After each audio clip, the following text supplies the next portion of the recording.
Good afternoon, everyone. Sorry for jumping on and off a couple of times. And I are going to go live to talk about her new fitness program. I guess it's not a new program. It's the second round. Is it the second round or how many rounds is the program? This is part two. Part two. So of her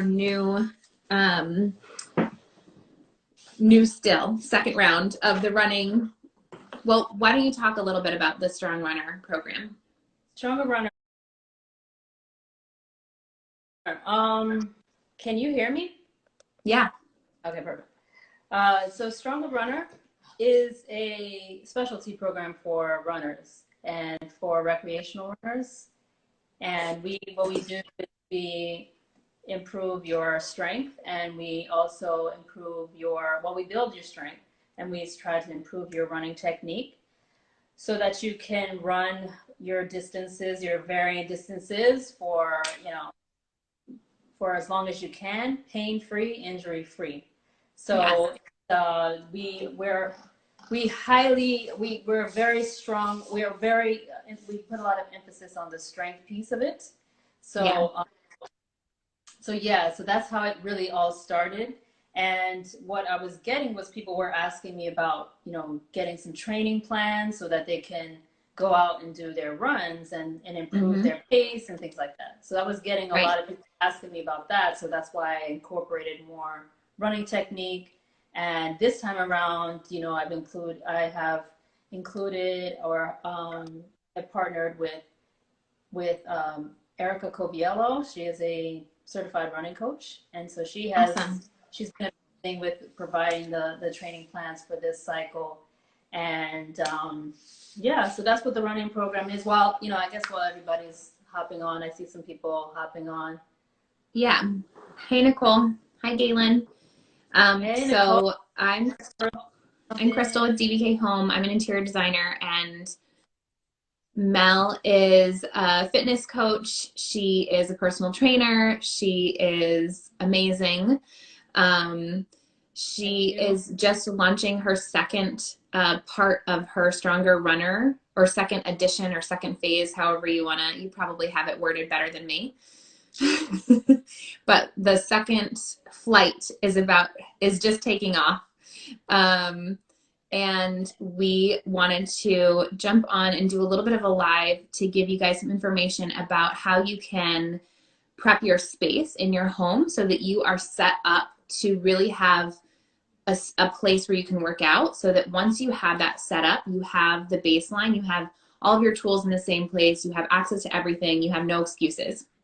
So between getting your space set up for how you need it to be set, and then getting on a program like Mel's, you have those two components in place. You have no excuses. You can get running.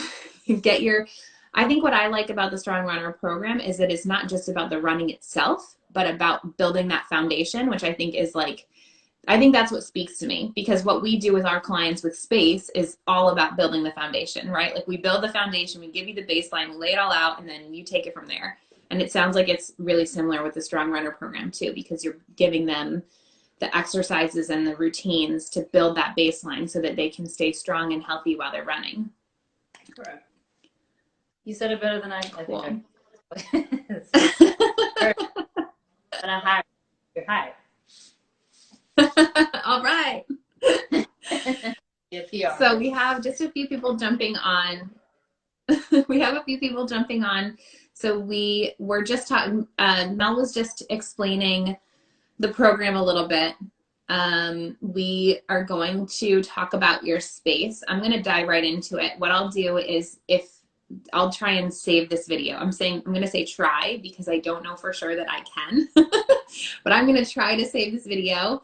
And then once we end the live, we'll try and keep it loaded up so that people can watch it later. So I'm going to jump right into a few tips for your home for how to carve out some space for exercising. So one of the things that a lot of people are struggling with right now is that everyone's trying to do really quick to cut you off, Krystle. I really like I really like how you spoke about usable space. So if you could speak more to that, especially to people with varying size homes and things like that. What does that mean Yeah, about totally. physical space? Yeah. So I think right now, since we're doing everything at home, like there's not a thing you're not doing that you're, everything is happening at home. The only thing you're doing that's outside of your home is grocery shopping. If you're fortunate, like the rest of like I am and like Mel is. We're not essential workers. We're working from home. We're doing what we can to maintain some sort of routine and balance. But what we're finding in our home is that there are certain spaces where maybe we wouldn't have like sat and read a book before, or let our daughter necessarily like pull her toys out and play before. Whereas now it's sort of like toys everywhere. There's no space off limits. There's no, you know, there's still very much structure, and things go away in the same place they need to be put away, they're put away. But during the day when we're using this space, we're using it very differently. We're using every single piece of the space, and some of it's very focused, task focused use. Like our workspace is very specifically our workspace. There is still a coloring book here because occasionally my daughter comes in and needs to be occupied while I'm doing something, or while my husband's doing something. So we still have that kind of like mixed use, but we're using everything. And then we're carving out the spaces that we need for the activities that we're doing. So for us, that looks a lot like carving out this workspace, carving out play spaces geared towards specific activities. And it also, for me right now, I have a space for my exercise stuff. We always had a place where we put our exercise stuff, but sometimes I would work out in my bedroom. Sometimes I'd work out downstairs. And that's not really conducive to actually doing it every day, or doing it on any kind of like a regular basis. Because if I'm going to try and exercise in the bedroom, but maybe I want to do it in the morning and my husband's still sleeping, I'm not going to do it if my stuff is in the room. I'm going to wait for him, and then the day's going to get shifted and whatever. So what we have is we've taken a cabinet that we have in our living room, and that's the room where when we work out as a family, or when one of us does like a virtual fitness program or something like that, we're doing it down there anyway. So we have taken a section of that cabinet, cleared it out, taken some stuff that like we've not looked at in God only knows how long, found a new home for that, and we put our weights there. We've put any of the equipment and the things that we need in that space. So they're right there in that room, in that spot. And then I have also my foam roller and my yoga mat that just lean up right against that section of the same wall. So again, everything's right there. When it's time to go work out, the only thing that's not always there is, the iPad or tablet, whatever, so that we can pull up the program. But everything else that we need, the foundation is laid. We have the space carved for it, and it doesn't take up that much space, but it's always there. It's not moving. And I find that to be incredibly helpful in any area of what you're working on, because it just makes it easier for you when you're ready to go do it. So that's sort of what I mean about, using your space, really finding, whether it's, we're specifically talking about exercising today, but it could be for anything. If you're finding that you need a quiet moment to read at the end of every night, you need to set up your book and your, whatever you want to have while you're doing it. Set it up in one spot, keep it there, and then you're going to be able to easily commit to it because it's going to be ready to go for you. Yeah, that makes a whole lot of sense. Yeah. Because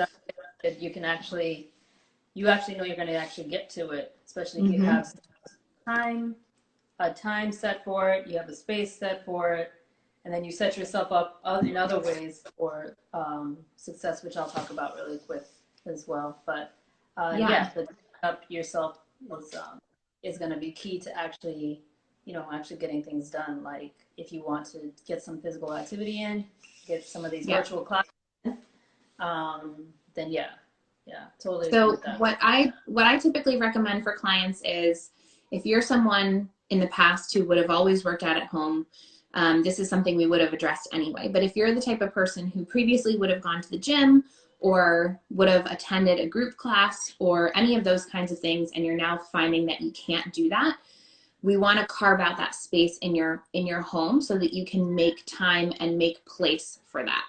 And the best way to do that is to gather all of the things you need, figure out how much space you need for them, and then find out the best place for them. I suggest starting with the room you know that you're going to exercise in. So like I said, for us, it's our living room.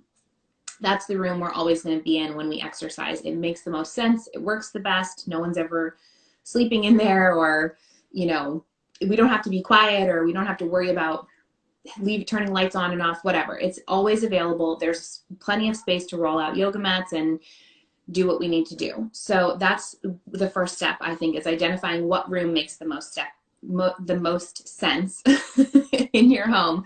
And then once you know what room makes sense, identify where in that room you can carve out the space to leave your equipment all the time. So if you have kids, like we have a toddler, we don't want our weights to be sitting out, because I don't want her to pick up or try to pick up, you know, a heavy weight and drop it or get hurt somehow. So ours are behind a cabinet door.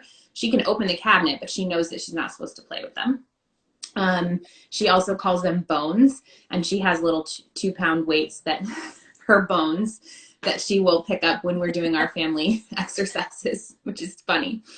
But she's not allowed to touch mommy and daddy's weights, and she knows that. So we have one specific space carved out behind a door in that room. And then in addition to that cabinet, we have the yoga mats and a foam roller that lean into like a little nook right next to the cabinet. So everything is right there. So if you don't have a cabinet that you can put stuff in, you can put a basket. So you can put everything in a basket so it's all kept together. I like to corral it. I find that like not just leaving it sitting out, it feels better. It feels like there's some intention behind it. So if you can get a basket, some sort of like a decorative like box that you're using for something else, or maybe you're not using anymore. Exactly.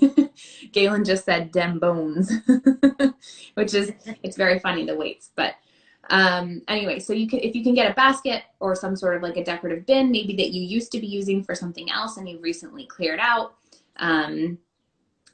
anything like that will serve the purpose. If there's an area like a shelf in the room where it's like, you know, a bunch of old paperwork is, or something like that, you can sort of clear out. Most likely you don't need that much space. You're just going to clear out as much as you need for the primary tools that you're using. And then like assign, that's the space that's going to be assigned for my gear, and put it there. So that's where I say is the best place to start. Identify those needs, identify the space, carve out the active, you know, place for those tools, and set it up. And then from there, you go to Mel and say, all right, I got my stuff set up. Now what? Now what? Yes. So now what? So I think I'll just add to what Krystle said, in that you want to be able to schedule your time and schedule in and really carve out the space. If you're carving out your space, then now you're going to carve out the time to do these virtual classes, to participate in these classes, or if you have, you know, if you have an app, you jump on apps and things like that, and anything where you need to actually do go to the class from home. Right. You want to be able to set that time for yourself. So carve out your space, like Krystle suggested, and I would say carve out the time as well. Yes, and definitely. With your space, I would say like nothing, you know, you basically need about 6 by 8 feet. It just, I think that's plenty of space to move. That is, you know, that is the size of most general prison cells this country.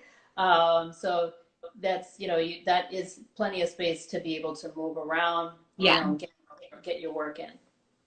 Because the idea is that you at this point you're doing your at-home workouts in your home, and it's not like a separate home gym. If you're doing it in your living space, then really all you need is about 6 by 8, right? And what you need in the workout is, you know, I just need to get my heart rate up, you know, get a good sweat. So it's not necessary to have like a whole bunch of equipment. Okay, so right. I would suggest keeping it very simple. Have at least a yoga mat, at least a jump rope. All right. And those two things for sure. Like, to, you know, if you're going to get anything, I would say for sure just have a yoga mat and a jump rope. Okay. And if you are jump rope challenged, that's totally fine too. and you can, you just need the yoga mat and just know how to hop. Uh, so at the end of the day, you don't really need, it's not necessary to have a whole lot of equipment Right. at the baseline. Okay. Now, if you're going to be taking a different class that requires weights, I would definitely jump on and ask those instructors what would be the best idea to get, what kind of equipment would be the best to get for their classes. So Mm-hmm. if you are someone taking, at the gym one of the gyms I work for, there's like, kettlebells, dumbbells in classes, and pull-up bar and things like that. So I would just go to that if there is a particular class you like to take. If it's like a kettlebell class, you're going to need kettlebells, definitely get that. But those are more next level things. So like, you really just want to keep it, again, as simple as possible, because most likely, if you are getting those items, you're someone who also likes to go to the gym as well, and the gym has them for you. So, and gyms are going to be opening up eventually anyway, so I wouldn't go too crazy on buying a whole bunch of stuff, and a whole bunch of stuff basically going to clutter your home. So as Krystle was saying, like, she's got the toddler, they've got a living room, but let's say your living room, you're in a studio, you live in a studio. So now you really have to be even more efficient.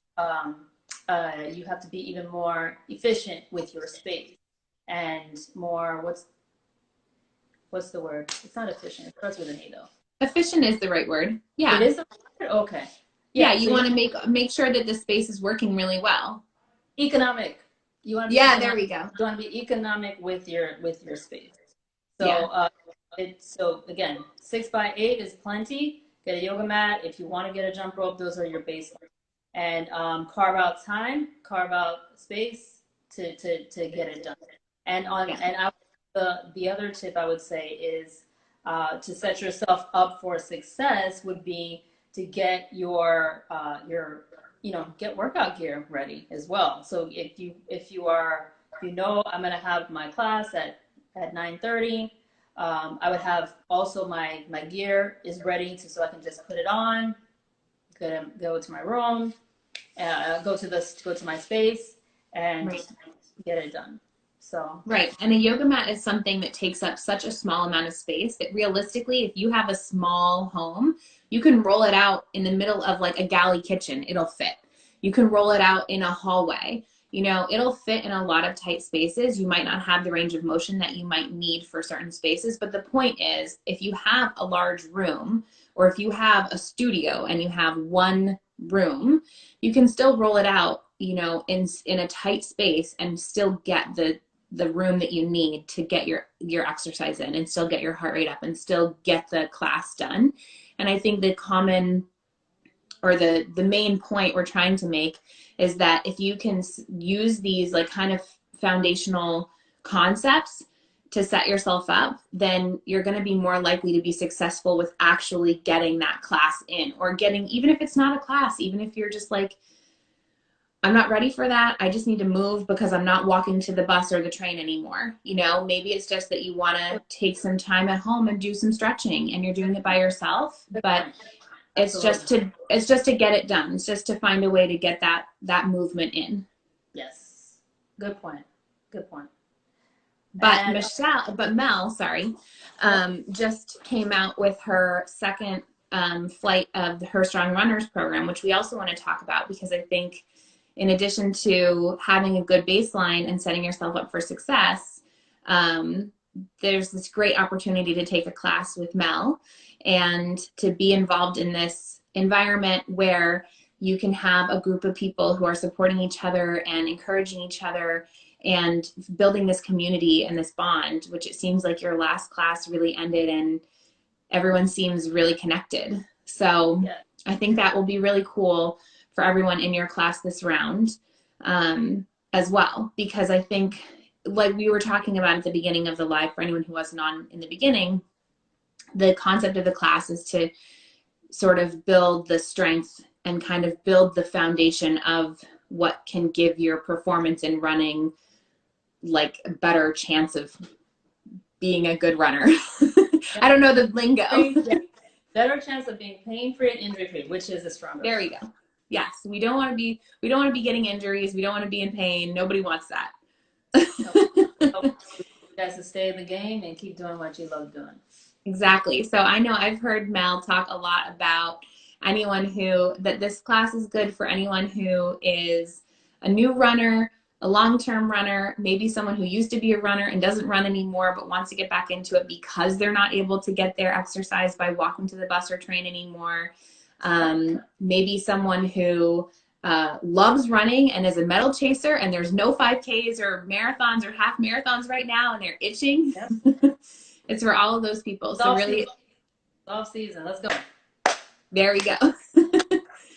So the class seems like a really good way to sort of like get yourself whipped into shape and on the right track, right? So tell me a little bit about like how the class is structured. What do you guys do in the class?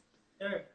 So we concentrate a lot on stability, and we do a lot of unilateral work, and we basically want to be able to do those things that we don't necessarily do in like a regular strength and conditioning class. So we want to really get in a lot of that stability work and mobility work, and we incorporate that's where the foundation, where my philosophy for strength is having that stability, especially core stability, having that as your foundation to strength. So you can take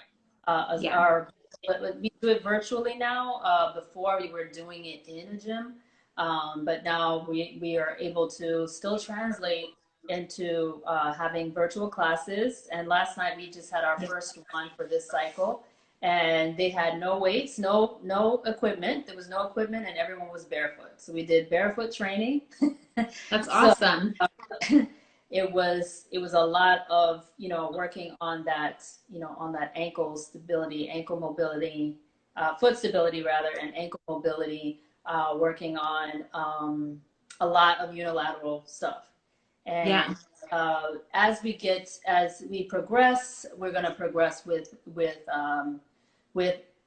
they'll be training a little bit longer, being in a little bit more, you got to throw people into instability so that they can find their stability, and still incorporating a lot of that unilateral work. And we do it twice a week.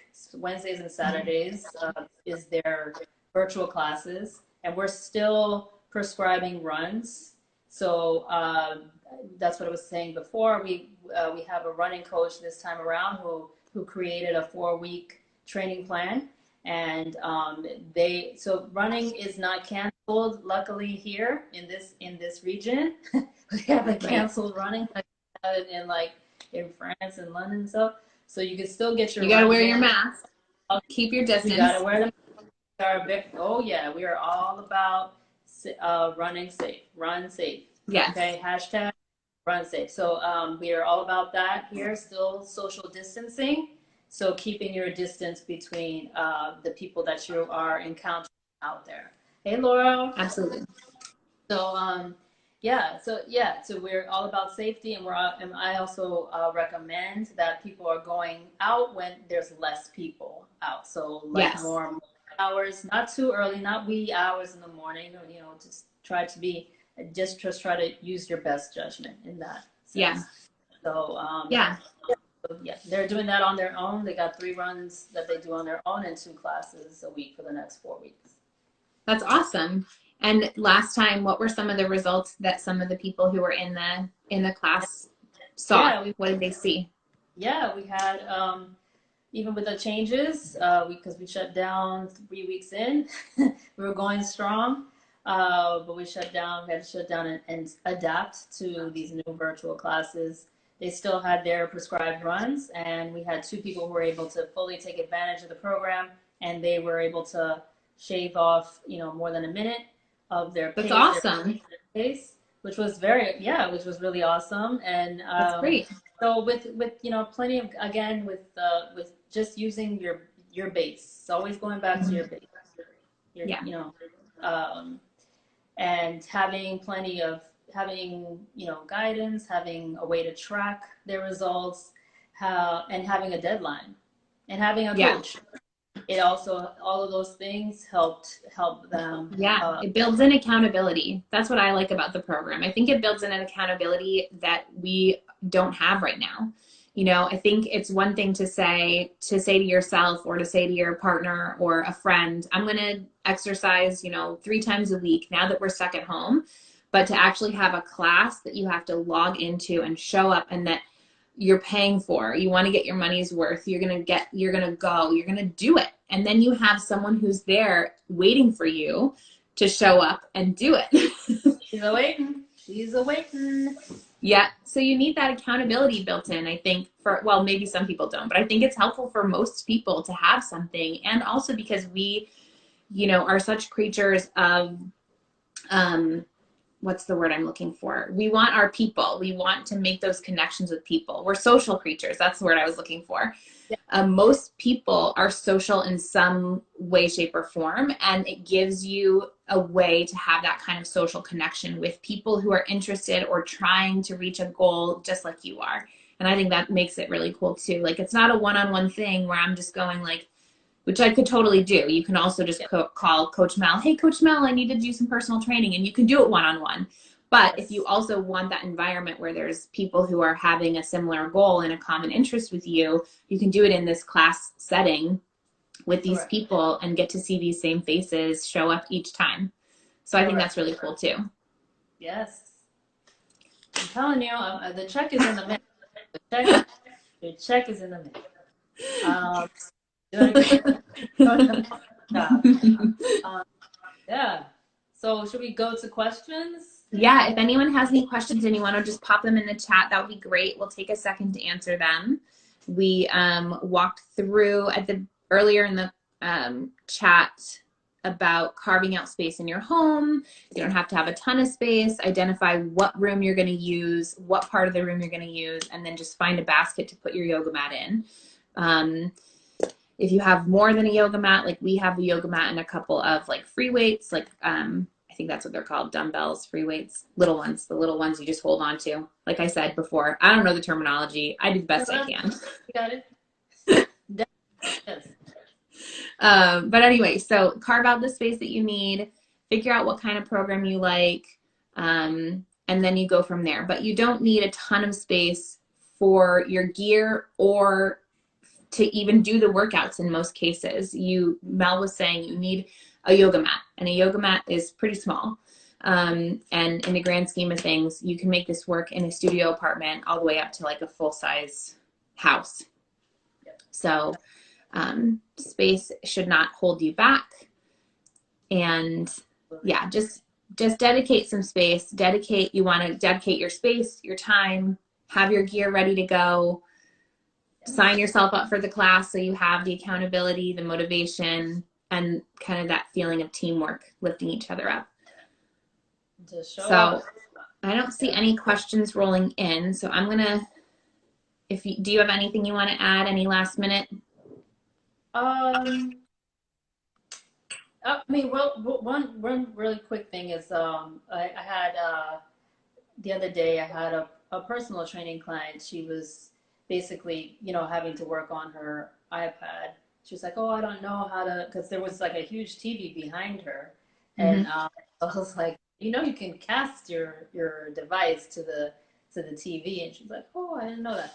So that's another, if you have a TV, like something that's, 20 inches or more, bigger than your phone, if you're going to be doing these virtual classes, I would say, look up casting it to your TV and using maybe that's your space where you do your workout.